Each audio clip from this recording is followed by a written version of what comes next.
Pranam student class 9th we are talking about the topic is that nomination of the candidate. We noted about the democratic election people should have the real choice. This happen only when there is almost no restriction of anyone to contest in elections. ठीक है बेटा, जो democratic elections होते हैं वहाँ peoples के पास क्या होती है, रियल चॉइस होती है कि वो अपनी मर्ज़ी से किसी भी अपने रिप्रेजेंटेटिव्स को इलेक्ट कर सकते हैं, किसी भी वोट दे सकते हैं. ठीक है, नो रिस्ट्रिक्शन ऑन एनीवन, और किसी व्यक्ति पर भी चुनाव लड़ने का भी प्रतिबंध नहीं होता. This is what our system provide. Anyone who can be a voter can also be come to a candidate in election. अगर जो व्यक्ति एक वोटर है, वोट देने वाला है, वही एक चुनाव लड़ने वाला कैंडिडेट भी, उम्मीदवार भी बन सकता है. The only difference is that is only a candidate is maximum 28 years and while is only 18 years being a voters. सिर्फ अंतर ये है, ये इंपॉर्टेंट है, जो इलेक्शन अगर जिसे लड़ना है उसकी उम्र कम से कम 25 साल होनी चाहिए, 25 ईयर्स होनी चाहिए, और जो वोटर्स है उसकी एज क्या है, 18 years. This is the some other restriction on the criminal cases. इसके अलावा कुछ आपराधिक मामले होते हैं, क्रिमिनल केसेस होते हैं, उन पे सिर्फ रिस्ट्रिक्शन होती है. But this apply is very extreme cases, लेकिन वो कुछ विशेष स्पेशल केसेस में ही होती है. Political party nominate their candidate and who get the party symbol and support. The party nomination is often is called party ticket.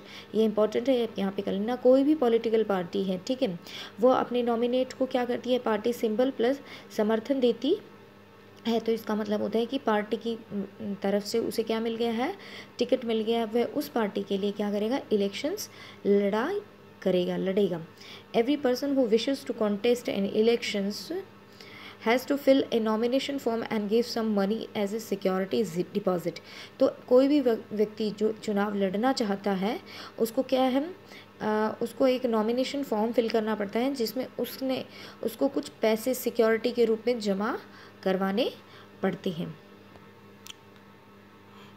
Recently a new system of declaration has been introduced, direction of the Supreme Court. तो क्या है, अभी current में एक नया system introduce किया है supreme court ने, ठीक है, जिसे डिक्लेरेशन कहते हैं, घोषणा पत्र है. Every candidate had make a legal declaration give full detail of. तो जिसमें क्या होता है, प्रत्येक कैंडिडेट को, एवरी कैंडिडेट को क्या करना पड़ता है, एक कानूनी घोषणा करनी पड़ती है, लीगल डिक्लेरेशन करना. दैट फर्स्ट है serious criminal cases pending against the candidate. उसे बताना पड़ता है उसके अगेंस्ट कोई क्रिमिनल केसेस तो पेंडिंग नहीं है. दूसरा, उसे अपने एसेस्ट और liabilities of the candidate his her families, उसे अपनी पूरी फैमिली की जो एसेट होती है, संपत्ति होती है, या फिर कहीं से कुछ लोन वगैरह ले रखा है, वो सब भी फिल करना पड़ता है. एजुकेशन क्वालिफिकेशंस भी उसे अपनी बतानी पड़ती है. This is information to be made public और this provide the opportunity to voters to make an election on the basis of information provide the candidate. और ये इन्फॉर्मेशन जो उसे दी जाती है वो पब्लिकली की जाती है, न्यूज़पेपर में प्रिंट भी होती है, ताकि लोग, जितने भी वोटर्स होते हैं, उन लोगों को अवसर मिल सके कि वो इन जानकारियों के आधार पर अपने जो भी कैंडिडेट हैं उसको इलेक्ट करें या ना करें. ये उन पर डिपेंड होता है. इस पैराग्राफ में एजुकेशन क्वालिफिकेशन फॉर कैंडिडेट यहाँ पे बता रखे हैं. जो भी कैंडिडेट है वो इलेक्शंस के लिए, मतलब उसकी क्वालिफिकेशन कितनी होनी चाहिए. बट देखो बेटा, किसी भी इंडिया में किसी भी जॉब के लिए कुछ स्पेशल एजुकेशन की रिक्वायरमेंट होती है, नीडेड होती है, लेकिन कुछ ऐसी फील्ड होती हैं जहाँ पे कोई इम्पोर्टेंट पोस्ट पाने के लिए कोई विशेष एजुकेशन क्वालिफिकेशन की ज़रूरत नहीं होती, जिस तरह आपके इलेक्शंस के बारे में बता रखा है. पर ऐसा क्यों होता है, देखो, education qualification is not relevant all kinds of job. जो यहाँ पे बताता है कि जो शिक्षा है वो हर किसी जॉब से रिलेटेड नहीं है, क्योंकि एक क्रिकेट टीम के अंतर्गत कोई भी इंडियन क्रिकेट टीम के लिए सेलेक्ट होता है तो ज़रूरी नहीं है उसने क्रिकेट में कौन सी डिग्री अचीव कर रखी है. इंपॉर्टेंट है वो उसको कितने अच्छे तरीके से ability to play cricket well, कि वह उसको कितने अच्छे तरीके से खेल सकता है. सेम ऐसे ही जितने भी MLAs और MPs होते हैं उसमें इतनी योग्यता होनी चाहिए, एबिलिटी टू स्टैंड, कि वह लोगों के प्रति कंसर्न हो, लोगों की समस्याओं के बारे में उसे पता हो और लोगों के वेलफेयर के लिए काम कर सके.